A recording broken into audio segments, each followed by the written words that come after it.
ಇನ್ನು ಪ್ರಿಯಾಂಕ್ ಖರ್ಗೆ ಕೂಡ ಹೇಳಿದ್ದಾರೆ ಏನು ಅಂದರೆ ಈ ರೀತಿ ಘಟನಾವಳಿಗಳಾಗಿದಾವಲ್ಲ ಇದಕ್ಕೆ ಪ್ರಧಾನಮಂತ್ರಿ ಅವರು ರಾಜೀನಾಮೆ ಕೊಡಬೇಕು ಅಂತ ಅದಕ್ಕೆ ಬಿಜೆಪಿ ನಾಯಕರು ತಿರುಗೇಟನ್ನು ಕೊಟ್ಟಿದ್ದಾರೆ.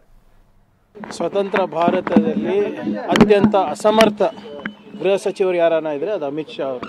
ಇನ್ನು ಎಷ್ಟು ಜನ ಪ್ರಾಣ ಕಳ್ಕೊಬೇಕ್ರಿ? ಡೆಲ್ಲಿ ಆಯಿತು, ಮಣಿಪುರ ಆಯಿತು, ಪುಲ್ವಾಮಾ ಆಯಿತು, ಪಹಲ್ಗಾಮ್ ಆಯಿತು, ಉತ್ತರ ಸಿಕ್ಕಿದ್ಯಾ? ಬೇರೆ ಯಾವುದಾದ್ರೂ ದೇಶದಲ್ಲಿರ್ಬೋದು ಇಷ್ಟೊತ್ತಿಗೆ ಗೃಹ ಸಚಿವರು ರಾಜೀನಾಮೆ ಕೊಟ್ಟು ಹೋಗ್ತಾ ಇದ್ರು. ಮುಂಬೈಯಲ್ಲಿ ಬ್ಲಾಸ್ಟ್ 350 ಜನ ತೀರ್ಕೊಂಡ್ರಲ್ಲ, ಅವನು ನೇರವಾಗಿ ಸಿಕ್ಕಿದ್ನಲ್ಲ, ಅವನಿಗೆ ಎಷ್ಟು ವರ್ಷದ ಆದ್ಮೇಲೆ ಅವನಿಗೆ ಇವರು ಶಿಕ್ಷೆ ಕೊಟ್ಟಿದ್ದು?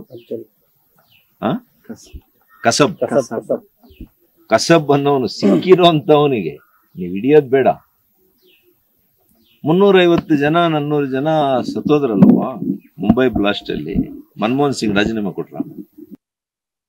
ಡೆಲ್ಲಿ ಬಾಂಬ್ ಬ್ಲಾಸ್ಟ್ ಬಗ್ಗೆ ನೇರವಾಗಿ ಇಷ್ಟೇ ಹೇಳಲಿಕ್ಕೆ ಬಯಸುವಂಥದ್ದು,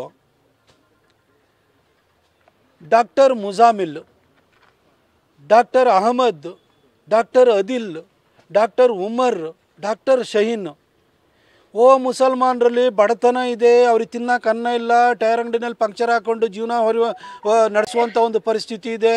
ಆ ಬಡತನದಿಂದಾಗಿ ಅವರು ಟೆರರಿಸಮ್ ಜೊತೆಗೆ ಅಟ್ರ್ಯಾಕ್ಟ್ ಆಗ್ತಿದ್ದಾರೆ, ಆ ಕಡೆಗೆ ಆಕರ್ಷಿತರಾಗ್ತಿದ್ದಾರೆ ಅಂತ ಪ್ರತಿ ಸರಿ ನಮಗೆ ಸ್ಟೋರಿ ಹೇಳೋರು. ಇವರೆಲ್ಲರೂ 5 ಜನ ಡಾಕ್ಟರ್ಸ್ ಅಲ್ರಿ, ಈಗೇನು ಸ್ಟೋರಿ ಹೇಳ್ತೀರಿ?